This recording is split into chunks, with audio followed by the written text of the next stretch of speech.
Quiero añadir la dimensión de la balanza de pagos a este comercio indo-ruso. Señalaste que las familias se están enriqueciendo porque el petróleo ruso es menos costoso para la India que el petróleo extranjero. Pero la característica más importante de esto es que los pagos están denominados en sus propias monedas. Bueno, el resultado es que Rusia ha acumulado un volumen muy grande de moneda india y probablemente más de lo que necesita, pero todavía está dispuesta a hacerlo para establecer el principio de comerciar en sus propias monedas en lugar de en dólares.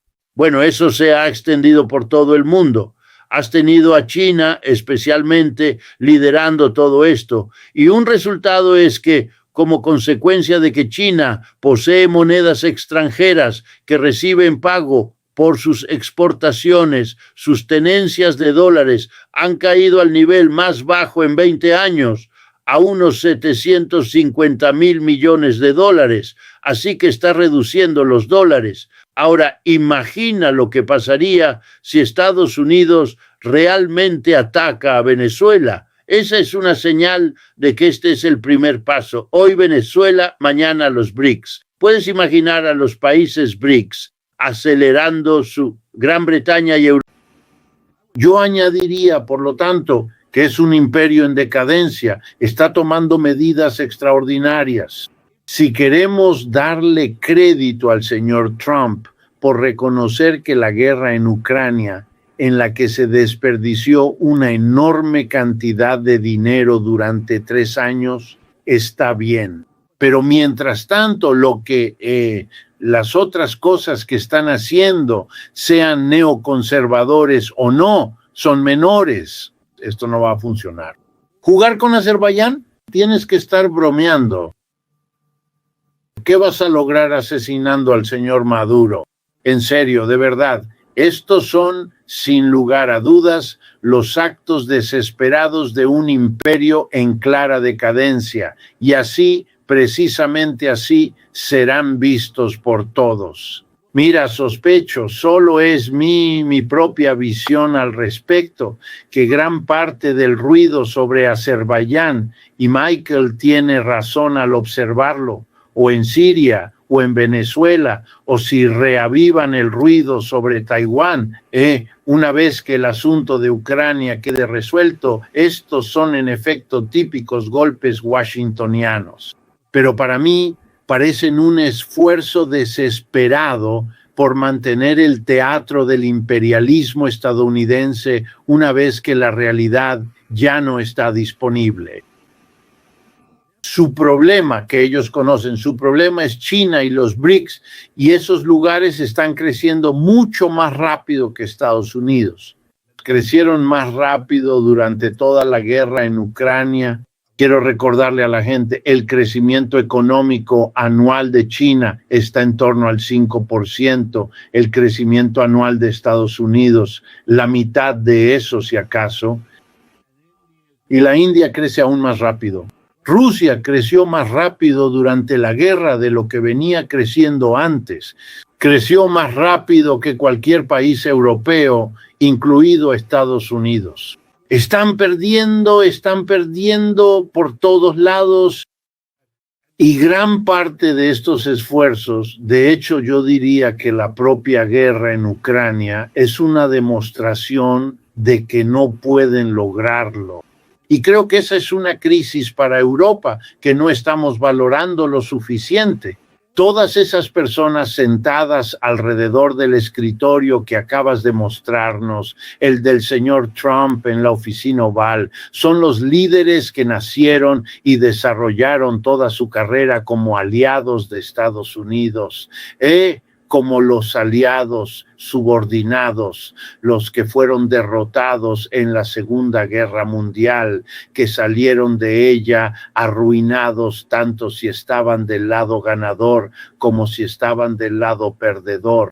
Estados Unidos es el dominante y va a reconstruir Europa, ya que para ellos todo ha terminado. Son personas desesperadas desesperadas en cuanto a sus propias carreras, desesperadas en cuanto a su propia visión del mundo, eligieron al caballo equivocado y ya es demasiado tarde para bajarse. Así que van a seguir montándolo mientras siga en pie. Continuarán la guerra en Ucrania para siempre si es necesario. Míralos, así es como hablan, no ven la derrota. Ellos ven, mira, Rusia sigue avanzando, X kilómetros hacia el oeste, ellos no lo ven. Es una muestra extraordinaria de debilidad. Y el teatro que lo rodea no debería ocultar eso. Bueno, es interesante. Yo lo veo un poco diferente a Michael, pero sospecho que si tuviéramos tiempo podríamos averiguar cómo los dos puntos de vista podrían de hecho ser consistentes entre sí. Así que déjame responder. Empiezo con Scott Besson. Y lo único que puedo decir es que estoy seguro de que su madre está muy orgullosa de él, pero para el resto de nosotros no tanto. Quiero decir, eso es vergonzoso. Casi cada vez que habla es vergonzoso. La mitad del tiempo no tengo idea de dónde viene.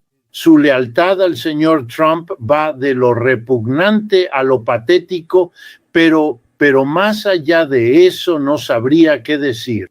Mirar el acuerdo entre Estados Unidos y Europa y enfocar la atención en el recargo del 10% en el traslado de armas. Quiero decir, es como observar un enorme panorama y fijarse en una dimensión infinitesimalmente insignificante, y de eso es de lo que vas a hablar. Realmente es que se necesita Tienes que dar un paso atrás. Y tienes razón, Nima, tienes razón al observar la diferente postura de los europeos respecto al señor Trump antes y ahora, porque eso también es el señor Besson. Lo importante aquí es la subordinación de Europa.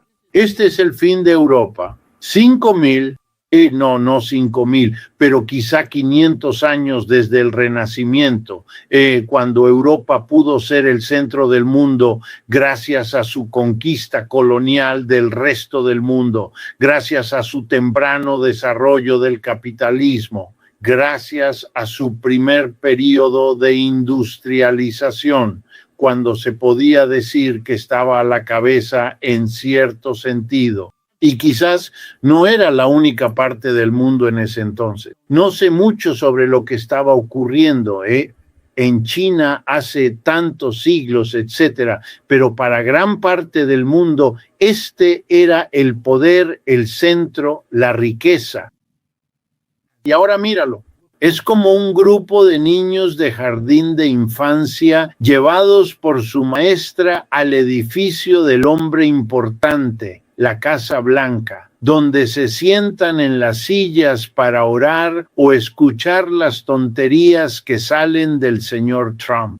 Quiero decir, sé lo que realmente piensan de él en secreto porque lo han dicho en muchas, ya sabes, entrevistas en su propio país. Sigo algunas de esas en Francia y Alemania.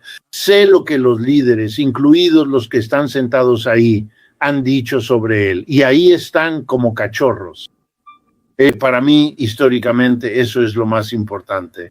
Y sé que quizá hoy no tengamos tiempo para hablar de ello, pero si miras el acuerdo comercial que se ha alcanzado entre el señor Trump y von der Leyen y los europeos, los estadounidenses, han impuesto básicamente un arancel generalizado del 15% al que todos los europeos tendrán que someterse. Y a cambio, los europeos eliminaron los aranceles que tenían, de modo que Estados Unidos tiene prácticamente carta blanca. Por cierto, eso no es suficiente para lograr mucho, pero en términos económicos y ciertamente a corto plazo, pero sí es suficiente para mostrar que el país colonial se ha convertido en la colonia y la colonia se ha convertido en el colonizador. Bueno, para mí lo que veo es la marcha implacable del declive del imperio americano.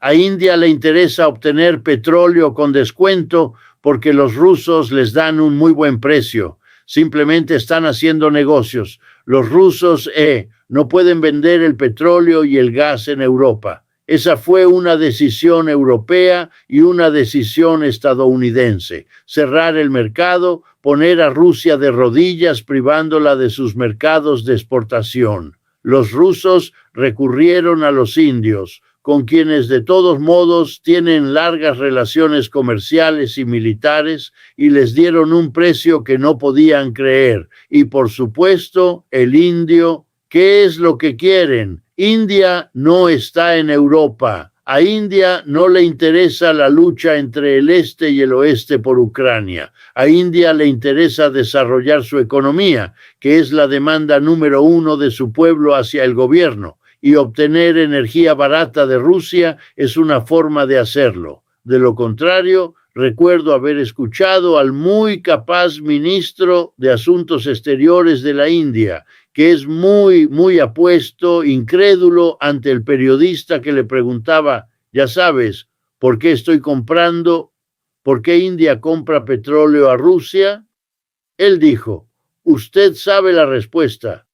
¿Por qué Alemania compraba petróleo a Rusia? ¿Por qué Europa compraba petróleo? ¿Qué nos está preguntando? ¿Quiere que tomemos partido en una guerra con la que no tuvimos nada que ver? ¿Por qué se nos exige tomar partido en una guerra con la que no tuvimos nada que ver?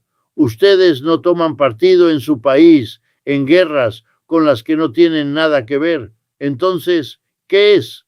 Y no hay respuestas a estas preguntas. Y no hay respuestas porque lo que está pasando, y creo que por eso China e India están descubriendo que tienen muchos intereses en común. Siempre los tuvieron, ¿verdad?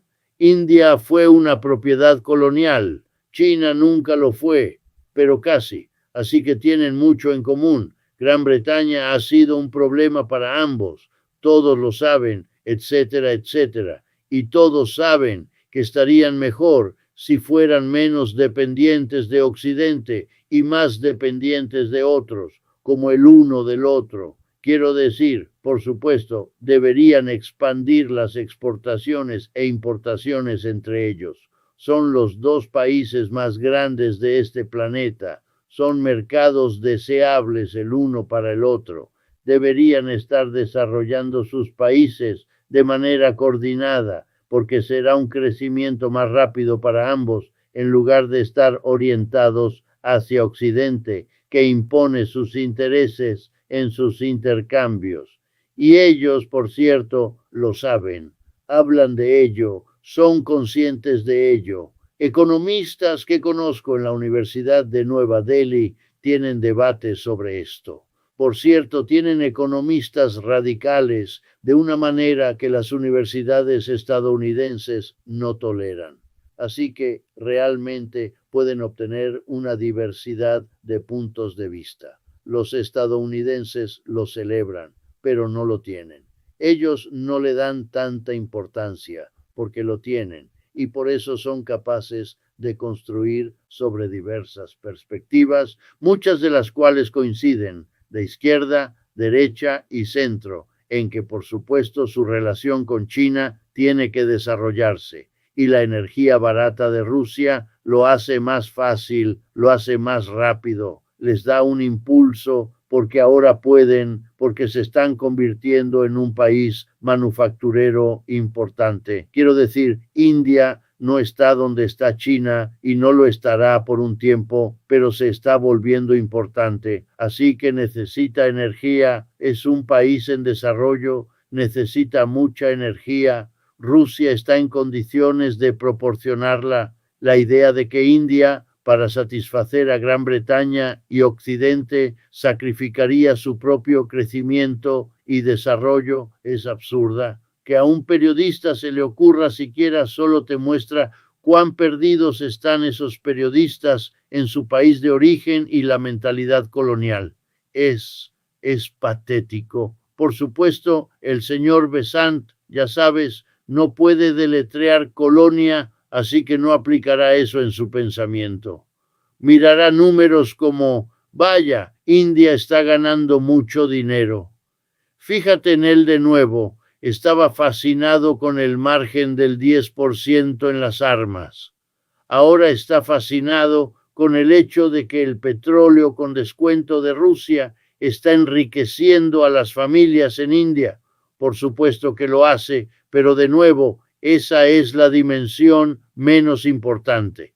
Pero para el señor Besant es de lo que quiere hablar en los 30 segundos que tiene en la televisión nacional. Estás hablando aquí de un verdadero enano mental. Quiero añadir la dimensión de la balanza de pagos a este comercio indo-ruso. Señalaste que las familias se están enriqueciendo porque el petróleo ruso es menos costoso para la India que el petróleo extranjero. Pero la característica más importante de esto es que los pagos están denominados en sus propias monedas. Bueno, el resultado es que Rusia ha acumulado un volumen muy grande de moneda india y probablemente más de lo que necesita, pero todavía está dispuesta a hacerlo para establecer el principio de comerciar en sus propias monedas en lugar de en dólares. Bueno, eso se ha extendido por todo el mundo. Has tenido a China especialmente liderando todo esto, y un resultado es que, como consecuencia de que China posee monedas extranjeras que reciben pago por sus exportaciones, sus tenencias de dólares han caído al nivel más bajo en 20 años, a unos 750,000 millones de dólares, así que está reduciendo los dólares. Ahora, imagina lo que pasaría si Estados Unidos realmente ataca a Venezuela. Esa es una señal de que este es el primer paso. Hoy Venezuela, mañana los BRICS. Puedes imaginar a los países BRICS acelerando su... Gran Bretaña y Europa son ahora actores menores en un juego orquestado por el señor Trump y los Estados Unidos. Y la ironía de todo esto es que Estados Unidos está haciendo eso, como Michael dice correctamente, porque el imperio está cayendo. No quieren gastar el dinero, quieren aprovecharse de aquellos a quienes controlan para imponerles los costos de un imperio en declive. Para que podamos conseguir, ya sabes, tienen que comprometerse a invertir en los Estados Unidos. Tienen que comprometerse a comprar gas natural licuado y otros productos energéticos de los Estados Unidos. Tienen que abrir su pesca y agricultura a los productos estadounidenses, que es un negocio importante, y así sucesivamente, y es maravilloso. Tienen que hacer todas estas cosas porque nos estamos quedando sin dinero. Y la ironía es que eso es lo que el señor Besant, él lo sabe, como que lo entiende. Y para alguien como él, esto es un logro. Y la forma en que lo ves es que se enfoca en el margen del 10%, en el que, ya sabes, solo una persona que está contando centavos, pongámosles cargas. Eso me parece, en la historia de Europa, la humillación. Y creo y sé que mi creencia se basa en parte en la esperanza. Entiendo eso, pero por supuesto, permítanme recordar a todos que eso también es cierto para todos los demás. Solo lo estoy admitiendo. Mi esperanza es que el pueblo europeo se sienta asqueado por lo que está viendo y que verás dentro de los países europeos, en la izquierda y en la derecha, un deseo de no ser arrastrados a esta subordinación. Permítanme recordar a todos, incluidos los europeos, si Estados Unidos puede hacer lo que está haciendo ahora, ¿por qué imaginan que el próximo presidente no hará más de esto? Porque le están diciendo a los estadounidenses, aquí hay una manera de aliviar sus problemas, pónganlos sobre nosotros. ¿Cómo van a sostener los europeos su programa de bienestar social? El estado de bienestar de Europa Occidental para su gente está muy por delante de lo que hace Estados Unidos. Pudieron permitírselo porque no tenían gastos militares. Estados Unidos se encargó de eso. Fue un arreglo maravilloso para dar un impulso keynesiano militar a los Estados Unidos, que lo necesitaba, ya que nunca salimos de la depresión.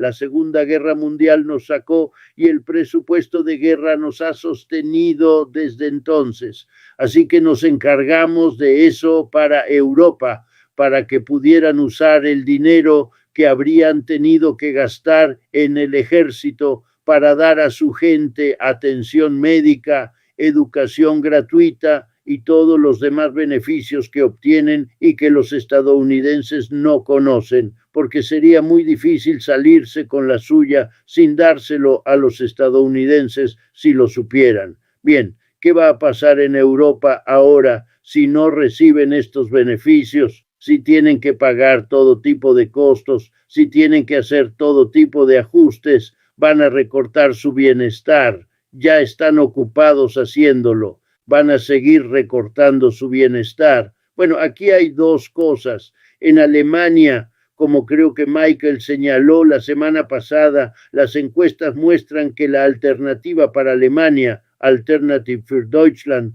ahora obtiene un resultado en las encuestas mayor que el Partido Demócrata Cristiano, que solía ser el partido dominante en Alemania, a veces en asociación con los socialdemócratas, pero hoy en día los socialdemócratas se han derrumbado en gran medida, así que la alternativa, esa es la derecha diciendo, no queremos estar en esta posición. En Francia es la izquierda.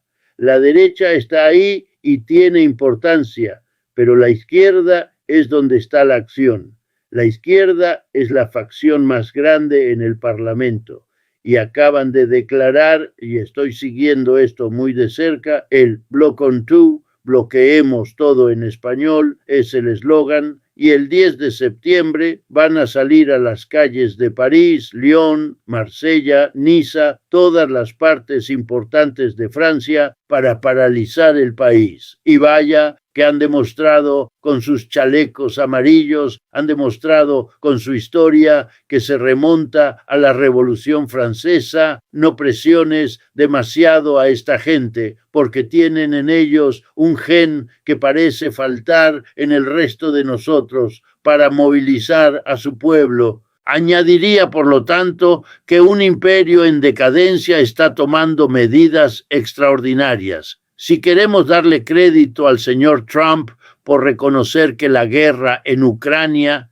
en la que se desperdició una enorme cantidad de dinero durante 3 años, vale, pero mientras tanto, las otras cosas que están haciendo, sean neoconservadores o no, son menores, esto no va a funcionar. Juguetear con Azerbaiyán, tienes que estar bromeando. ¿Qué vas a lograr asesinando al señor Maduro? Quiero decir, de verdad, estos son los actos desesperados de un imperio en declive y serán vistos de esa manera. Mira, sí, ya se podía ver antes. Recuerda el arresto de la hija del caballero, director ejecutivo de la corporación Huawei, cuando estaba en Canadá, y obligar a los canadienses a arrestarla y todo eso. Quiero decir, una ansiedad histérica sobre lo que acabas de decir, que los chinos ya tenían la capacidad entonces, y eso fue hace muchos años, ya entonces para hacer este tipo de guerra. Pero a riesgo de no quiero llover sobre mojado, quiero dejarlo claro. La parte más aterradora de lo que Michael nos ha descrito es la parte que dice que esa es la estrategia de Estados Unidos. Pero luego, la parte realmente crucial es que esa estrategia está siendo frustrada por una estrategia opuesta, equivalente en China y los BRICS. ¿De acuerdo? Eso significa que Estados Unidos se enfrenta a una situación en la que o tiene que actuar militarmente ahora o arriesgarse a perder esta contienda. Y si la pierde, bueno, entonces se acabó el juego y el ejército no resolverá tu problema, pero podrían intentarlo. Y ya sabes, la ironía es que eso le da a la izquierda estadounidense su oportunidad. Esto es lo que sucede. La izquierda estadounidense se convierte en un movimiento, por supuesto, aún no lo es, ni mucho menos, pero se convierte en un movimiento que dice, Lo mejor para Estados Unidos no es una confrontación con China, que nos cuesta demasiado en términos de pérdida de calidad de vida en este país, dado el riesgo de que vamos a perder, que China es simplemente demasiado grande y con los BRICS es ridículo cuánto más grandes son. Y esa grandeza al final nos va a abrumar. Por lo tanto, deténganlo ahora, cambien la política, lleguen a un acuerdo de vivir y dejar vivir con China como alternativa a la confrontación. Es un poco como decir, y si vamos en esa dirección, estaremos diciendo, tuvieron una oportunidad en abril del año 2022, cuando se sentaron en, si no recuerdo mal, Estambul, y elaboraron la mayor parte de un acuerdo que habría terminado la guerra de Ucrania semanas después de que comenzara. Habrían obtenido un mejor acuerdo para Ucrania, mucho mejor de lo que van a obtener ahora. Lo perdieron. Ahora se están embarcando, esto se convierte en el mantra, se están embarcando en la misma propuesta perdedora en su lucha con China, solo que será más larga y más costosa y con mayor riesgo del que había.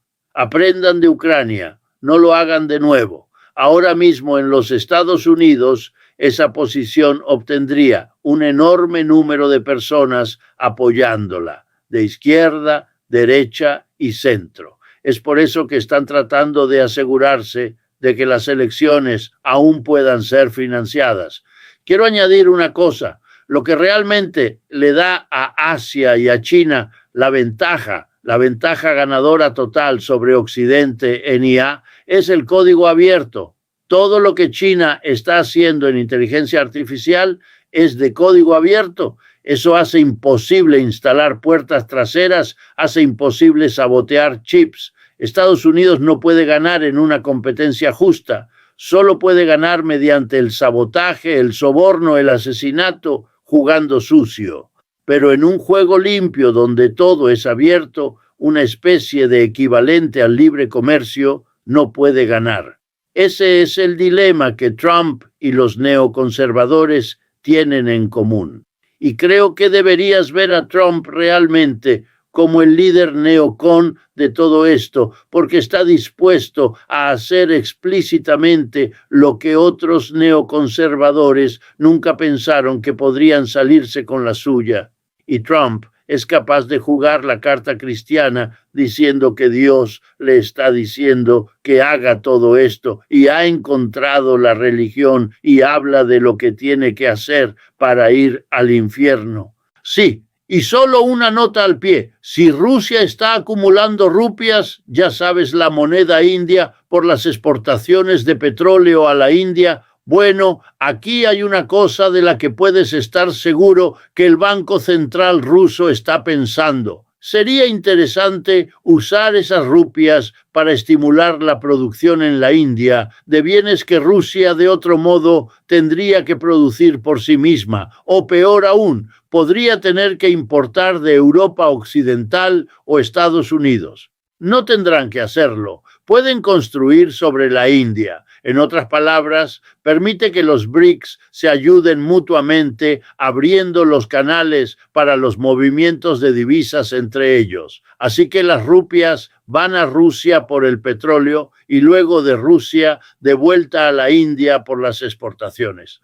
O tal vez no. Tal vez las rupias serán aceptadas por los chinos para pagar por las cosas que exportan a Rusia, porque los chinos saben que pueden usarlas para comprar quién sabe qué de la India. Y de ese modo, recreando lo que hizo que todas las demás monedas, incluido el dólar, se hicieran más grandes de donde empezaron. Y esto es parte de la historia de los BRICS, reemplazando a Estados Unidos en el imperio. Y es implacable y es mucho más poderoso que cualquier cosa que puedan hacer en Azerbaiyán, Venezuela o Siria. Eso puede verse bien, puede generar un buen titular aquí, Michael tiene razón en eso, pero no se está deteniendo. De la misma manera que la guerra de Ucrania no detuvo todas las cosas que llevaron a esa guerra. Continúan La guerra comenzó, la guerra se desarrolló y ahora la guerra está terminando. Y los otros procesos de los que hemos estado hablando